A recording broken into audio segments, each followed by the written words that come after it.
નમસ્કાર. આજે આપણે એક બહુ જ રસપ્રદ પુસ્તક યુવાલ નોઆ હરારીના સેપિયન્સ માનવ જાતિનો સંક્ષિપ્ત ઇતિહાસ પર વાત કરવાના છીએ. હા, નમસ્કાર. આ પુસ્તક ખરેખર અદ્ભુત છે. આપણી જાતિ હોમોસેપિયન્સ કેવી રીતે આ પૃથ્વી પર છવાઈ ગઈ એની આખી સફર સમજાવે છે. બરાબર. અને આજે આપણો હેતુ એ સમજવાનો છે કે કઈ ક્રાંતિઓ અને કયા વિચારોએ આપણને મતલબ માનવ જાતિને અહીં સુધી પહોંચાડી. હા, તો ચાલો શરૂ કરીએ. મને લાગે છે કે સૌથી પહેલી અને કદાચ સૌથી ચોંકાવનારી વાત એ છે કે આપણો ભૂતકાળ એકાંત નહોતો. એકાંત નહોતો એટલે? એટલે કે લાખો વર્ષો સુધી પૃથ્વી પર એક નહીં પણ ઘણી બધી માનવ પ્રજાતિઓ રહેતી હતી. આપણે એકલા છીએ એ તો હમણાંની વાત છે, છેલ્લા 10,000 વર્ષની જ. ઓહ, આ તો ખરેખર નવાઈની વાત છે. આપણે તો એમ જ માનીએ કે માણસ એટલે આપણે. પણ તમે કહો છો કે નિએન્ડરથલ હતા? હા, નિએન્ડરથલ, હોમો એરેક્ટસ, સાઇબિરિયાના ડેનિસોવન્સ અને પેલો ઇન્ડોનેશિયામાં ફ્લોરેસ ટાપુ પર મળેલા ઠીંગણા માનવો પણ હતા, હોમો ફ્લોરેસિયન્સિસ. બાપરે, આખી પૃથ્વી જાણે જુદા જુદા માનવોથી ભરેલી હતી. તો પછી એવું તો શું થયું કે ફક્ત આપણે હોમોસેપિયન્સ જ ટકી રહ્યા? પુસ્તક ભાર મૂકે છે જ્ઞાનાત્મક ક્રાંતિ પર. લગભગ 70,000 વર્ષ પહેલા આ શરૂ થઈ. આ કોઈ શારીરિક બદલાવ નહોતો એટલો, અચ્છા. જેટલો માનસિક અને સામાજિક હતો. એણે સેપિયન્સને એક ખાસ શક્તિ આપી, ભાષા. પણ ભાષા? બીજા પ્રાણીઓ પણ અવાજ કરે છે, સંકેત આપે છે, શિકારી આવે તો ચેતવે છે. આપણી ભાષામાં એવું તે શું અલગ હતું? સારો સવાલ છે. જુઓ, તફાવત એ હતો કે આપણી ભાષા ખાલી વાસ્તવિક દુનિયાની વાતો, જેમ કે નદી છે, સિંહ આવ્યો, પથ્થર છે, એટલું જ નહીં, પણ એવી વસ્તુઓ વિશે પણ વાત કરી શકતી હતી જેનું કોઈ ભૌતિક અસ્તિત્વ જ નથી. કાલ્પનિક વાસ્તવિકતાઓ જેને કહેવાય. કાલ્પનિક વાસ્તવિકતાઓ એટલે તમે દેવતાઓ, દંતકથાઓ, ભૂત પ્રેતની વાતો કરો છો? હા, એ તો ખરું જ. પણ એનાથી આગળ રાષ્ટ્ર, પૈસા, કોર્પોરેશન, કાયદા, માનવ અધિકાર, આ બધું ક્યાં છે ભૌતિક રીતે? ક્યાંય નહીં. બરાબર. છતાં આપણા જીવન પર કેટલો પ્રભાવ પાડે છે. આ બધું આપણી સહિયારી કલ્પના અને વિશ્વાસનું જ પરિણામ છે. અને આ જ ક્ષમતાને લીધે સેપિયન્સ ખૂબ મોટા સમૂહમાં અજાણ્યા લોકો સાથે પણ સહકાર સાધી શક્યા. પુસ્તકમાં પેલી જર્મનીની સ્ટેડલ ગુફામાંથી મળેલી મૂર્તિનો ઉલ્લેખ છે ને? લગભગ 32,000 વર્ષ જૂની, હાથી દાંતની, નરસિંહ કે નારીસિંહ જેવી. હા, બરાબર. એ આનું જ ઉદાહરણ કહેવાય ને? સિંહનું માથું અને માણસનું શરીર.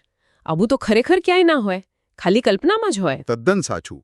એ મૂર્તિ બતાવે છે કે એ લોકો અમૂર્ત વિચારી શકતા હતા, કલ્પના કરી શકતા હતા. અને આ શક્તિ કાલ્પનિક વાતો બનાવવાની અને એના પર ભેગા મળીને વિશ્વાસ કરવાની એ જ સેપિયન્સનું ગુપ્ત હથિયાર બની ગયું. આના લીધે જ હજારો અજાણ્યા લોકો એક ધ્યેય માટે સાથે કામ કરી શક્યા. જ્યારે બીજા માનવો, જેમ કે નિએન્ડરથલ, કદાચ નાના કુટુંબ કે જૂથમાં જ રહી ગયા.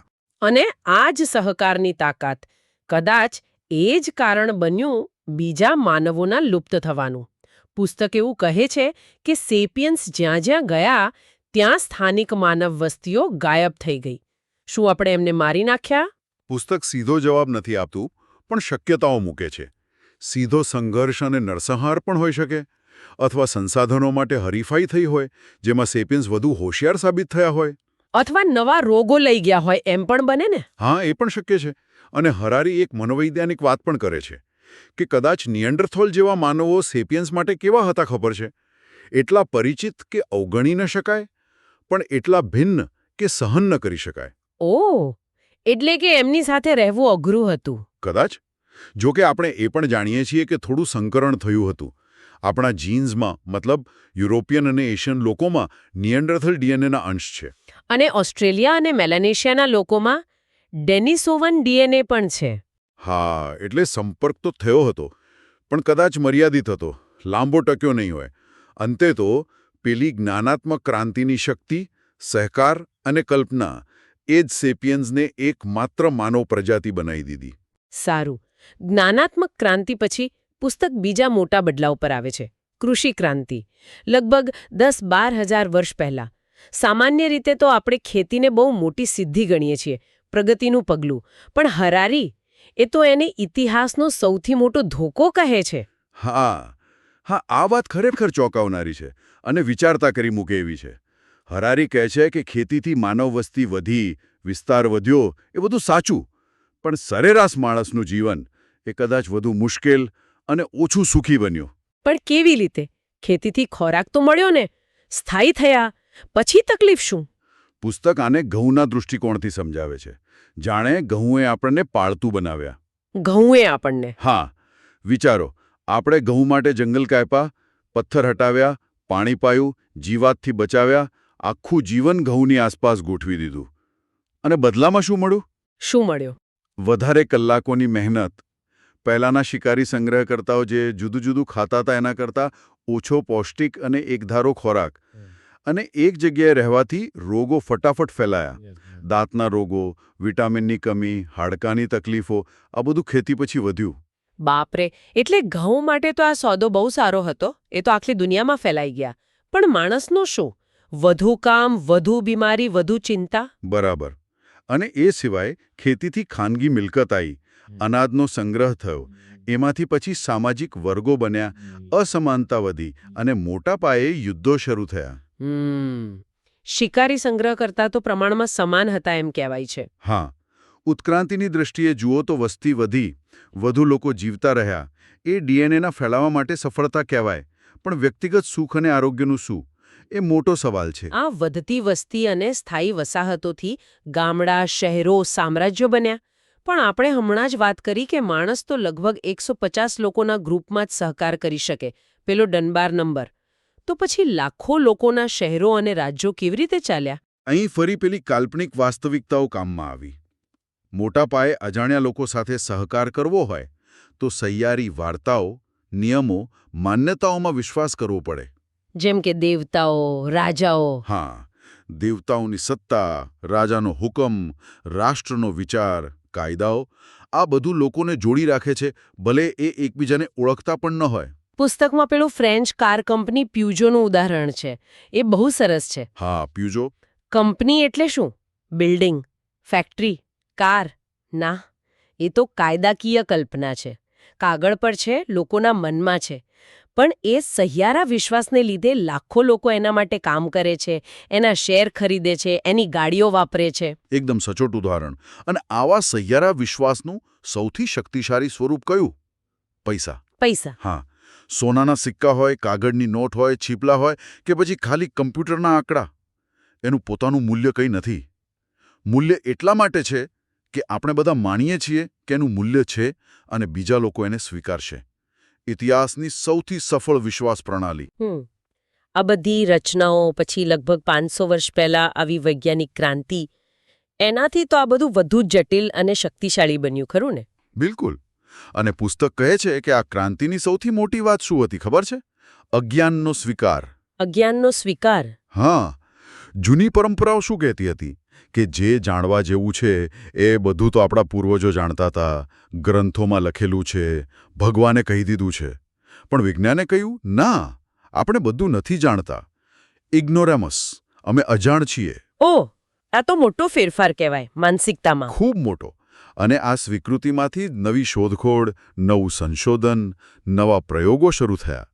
પેલા યુરોપિયન નકશા જોયા છે જૂના, જેમાં ખાલી જગ્યાઓ છોડેલી હોય અને લખ્યું હોય ટેરા ઇન્કોગ્નિટા. હા હા, અજાણ્યો પ્રદેશ. એ આ જ માનસિકતા બતાવે છે કે ભાઈ અમને આટલું નથી ખબર, આપણે જાણવું પડશે. અને આ નથી ખબર એ જ પછી જ્ઞાન અને શક્તિ તરફ દોરી ગયું.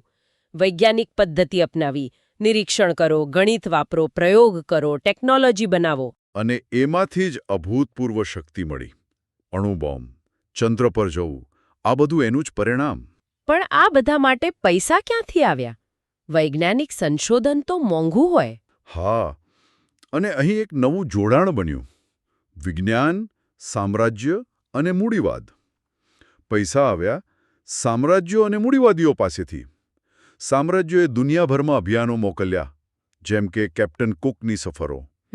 એ ખાલી નવા પ્રદેશો શોધવા જ નહોતા ગયા. એમની સાથે વૈજ્ઞાનિકો હતા. વનસ્પતિશાસ્ત્રી, પ્રાણીશાસ્ત્રી એ લોકો નવું જ્ઞાન ભેગું કરતા હતા. એટલે જ્ઞાન ભેગું કરવું અને રાજ્યોનો વિસ્તાર કરવો એ બંને સાથે ચાલ્યું. બરાબર. અને આ બધાને પૈસા કોણે પૂરા પાડ્યા? મૂડીવાદે. મૂડીવાદ એટલે શું? ભવિષ્યમાં વિકાસ થશે, નફો મળશે, એ આશા પર આજે પૈસા રોકવા. ધિરાણની આખી સિસ્ટમ ઊભી થઈ. અચ્છા. આ ધિરાણથી જ મોટા વૈજ્ઞાનિક પ્રોજેક્ટ અને સામ્રાજ્યના અભિયાનોને ભંડોળ મળ્યું. પેલી ડચ ઈસ્ટ ઇન્ડિયા કંપની વીઓસી હતી ને? હા, સાંભળ્યું છે. એ તો ખાનગી કંપની હતી. રોકાણકારો પાસેથી પૈસા લઈને વ્યાપાર કરવા અને જીતવા નીકળતી. પોતાની સેના રાખતી, યુદ્ધો લડતી. આ વિજ્ઞાન સામ્રાજ્ય મૂડીના ગઠબંધને જ યુરોપને દુનિયા પર હાવી કરી દીધું. અને હવે વિજ્ઞાન એટલું આગળ વધી ગયું છે કે આપણે મૃત્યુને પણ પડકારી રહ્યા છીએ. પુસ્તકમાં ગિલગમેશ પ્રોજેક્ટની વાત છે. હા, અમરત્વની શોધ. ગિલગમેશની જેમ. પહેલા ધર્મો કહેતા હતા કે મૃત્યુ પછી જીવન છે, એને અર્થ આપતા હતા. પણ હવે વિજ્ઞાન કહે છે કે મૃત્યુ તો એક ટેકનિકલ પ્રોબ્લેમ છે. બરાબર. એને સોલ્વ કરી શકાય છે યોગ્ય ટેકનોલોજીથી. અને આ વાત આપણને પુસ્તકના સૌથી વધુ વિચારવા જેવા અને કદાચ થોડા ચિંતાજનક ભાગ તરફ લઈ જાય છે, માનવતાનું ભવિષ્ય. શું પેલી 4 અબજ વર્ષ જૂની કુદરતી પસંદગીની પ્રક્રિયા હવે પૂરી થઈ રહી છે? અને શું એની જગ્યા હવે બુદ્ધિશાળી ડિઝાઇન લઈ રહી છે? એટલે કે માણસ દ્વારા ઇરાદાપૂર્વક કરવામાં આવતા ફેરફારો. બુદ્ધિશાળી ડિઝાઇન એટલે કયા સ્વરૂપે? પુસ્તક 3 મુખ્ય દિશાઓ બતાવે છે. પહેલું, જૈવ ઇજનેરી એટલે કે બાયોએન્જિનિયરિંગ. એટલે જનીનોમાં ફેરફાર કરવા, પેલું ક્રિસ્પર જેવી ટેકનોલોજીથી. હા, એનાથી રોગો મટાડી શકાય, પણ કદાચ શારીરિક અને માનસિક ક્ષમતાઓ પણ વધારી શકાય. પેલું ઉદાહરણ છે ને, લીલો પ્રકાશ ફેંકતા સસલા આલ્બાનું. હા, એ એડવાર્ડો કાકે બનાવેલું. આનાથી ભવિષ્યમાં ડિઝાઇનર બેબીઝ બને અને માણસોમાં જૈવિક સ્તરે ભેદભાવ ઊભો થાય એવી ચિંતા છે. બીજું ક્ષેત્ર કયું? સાયબોર્ગ ઇજનેરી. જૈવિક અને અજૈવિક ભાગોનું મિશ્રણ. એટલે કે રોબોટિક હાથ પગ જે સીધા મગજથી ચાલે અથવા શરીરમાં ફરતા નેનો રોબોટ્સ. બરાબર. આપણે કોક્લિયર ઇમ્પ્લાન્ટ્સ તો વાપરીએ જ છીએ. આધુનિક કૃત્રિમ અંગો પણ છે. ભવિષ્યમાં માણસ અને મશીન વચ્ચેની રેખા કદાચ બહુ ઝાંખી થઈ જશે. સાંભળ્યું છે કે જીવજંતુઓના મગજને કંટ્રોલ કરીને જાસૂસી કરાવવાના પ્રયોગો પણ થયા છે. હા, એવા પ્રયાસો પણ ચાલી રહ્યા છે. અને ત્રીજી દિશા, જે સૌથી દૂરગામી છે, તે છે અકાર્બનિક જીવનનું નિર્માણ. અકાર્બનિક જીવન? એ વળી શું? એટલે એવું જીવન જે કાર્બન પર આધારિત ન હોય, જેમ કે આર્ટિફિશિયલ ઇન્ટેલિજન્સ એઆઈ. ઓહ, એઆઈ. જે કદાચ પોતાની રીતે વિચારી શકે, શીખી શકે, અથવા કદાચ ભવિષ્યમાં માણસના મગજને, એની ચેતનાને કમ્પ્યુટરમાં અપલોડ કરી શકાય. શું વાત કરો છો? ડિજિટલ અસ્તિત્વ એ તો અમર થઈ જાય. પણ એ માણસ કહેવાય? આ જ તો સવાલ છે. આ બધી શક્યતાઓ તો જાણે હોમોસેપિયન્સના અંત તરફ ઇશારો કરે છે.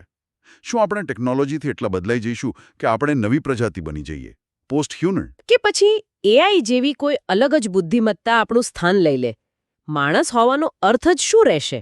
અને આમાંથી કેટલાય નૈતિક સવાલો ઊભા થાય છે. જો શરીરને અપગ્રેડ કરી શકાય, તો શું એ ખાલી પૈસાદાર લોકો જ કરી શકશે? એનાથી કેવી ભયંકર અસમાનતા આવશે. હા, એક અપગ્રેડેડ વર્ગ અને બાકીના સામાન્ય લોકો. ચેતના, ઓળખ, સ્વતંત્ર ઈચ્છા, આ બધાનું શું થશે? શું એઆઈ ક્યારે સભાન બનશે? આખું પુસ્તક આપણને ઇતિહાસની સફર કરાવીને છેવટે અહીં લાવીને મૂકે છે. આપણે દેવો જેવી શક્તિ મેળવી રહ્યા છીએ, બનાવવાની અને નાશ કરવાની. પણ આ બધાની વચ્ચે હરારી પેલો મૂળભૂત સવાલ પૂછે છે. કયો? શું આપણે વધુ સુખી થયા છીએ? આ બહુ અઘરો સવાલ છે. એનો કોઈ સહેલો જવાબ નથી. પુસ્તક કહે છે કે સુખ કદાચ બહારની વસ્તુઓ, પૈસા, આરોગ્ય, સત્તા પર એટલું આધાર નથી રાખતું, જેટલું આપણી અંદરની અપેક્ષાઓ અને આપણા શરીરના રસાયણો પર રાખે છે. સેરોટોનિન, ડોપામાઇન, એ બધું. હા, ખેતીથી કદાચ શક્તિ વધી, પણ સુખ ઘટ્યું. આજે આપણી પાસે ભૌતિક સુવિધા અઢળક છે, ટેકનોલોજી છે, પણ શું આપણે પેલા શિકારી સંગ્રહ કરતા પૂર્વજો કરતાં વધુ શાંત, વધુ સંતુષ્ટ છીએ? કહેવું મુશ્કેલ છે. કદાચ ના. તો આપણે આ દેવો જેવી શક્તિઓ તો મેળવી રહ્યા છીએ, પણ આપણને ખબર છે કે આપણે શું જોઈએ છીએ? શું આ શક્તિ વાપરવા માટે જરૂરી સમજ, ડહાપણ આપણી પાસે છે? આ જ પુસ્તકની અંતિમ ચેતવણી છે. કદાચ આપણે અસંતુષ્ટ દેવતાઓ બની રહ્યા છીએ, શક્તિશાળી પણ દિશા વગરના, અતૃપ્ત.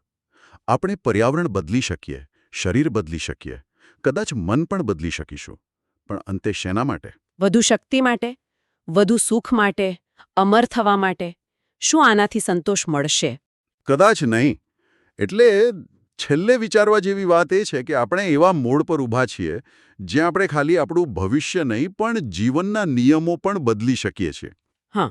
પણ આ શક્તિ સાથે જે જવાબદારી આવે છે અને આપણે ખરેખર કેવું ભવિષ્ય ઈચ્છીએ છીએ એના પર ગંભીરતાથી વિચારવાનો સમય હવે પાકી ગયો છે. આપણે શું બનવા માંગીએ છીએ અને આપણે ખરેખર શું ઈચ્છીએ છીએ?